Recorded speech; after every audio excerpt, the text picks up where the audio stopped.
Imaginons que je réalise 2 malheureux commits sur la branche principale, alors que je devrais le faire sur une nouvelle branche. Je crée un dossier, des fichiers,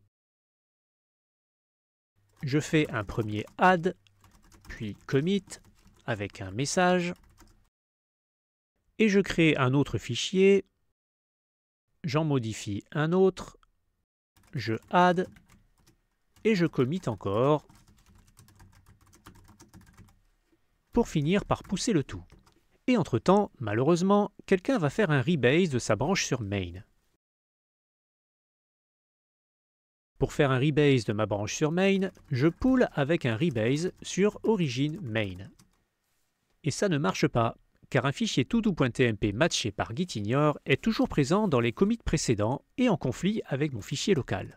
J'annule mon rebase et je peux résoudre mon problème en faisant un git stash -all. Stash va prendre toutes les modifications locales en cours pour les mettre de côté et ainsi rétablir un head vierge.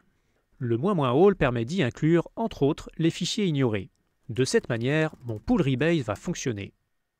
Et on peut maintenant rétablir nos fichiers avec un stash pop.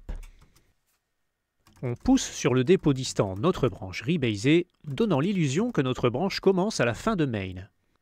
Précision importante, un rebase recrée les commits en modifiant leur référence. De ce fait, les utilisateurs qui ont récupéré l'ancienne branche se retrouvent avec des références qui n'existent plus.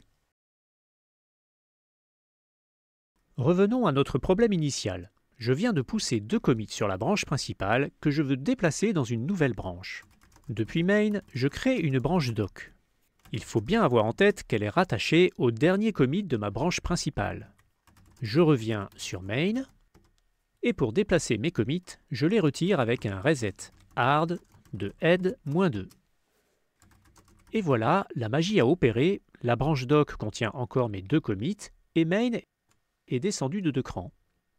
Pour pousser dans le dépôt distant, je push sur origin main en forçant, puis je switch sur doc et je push également cette branche avec un force.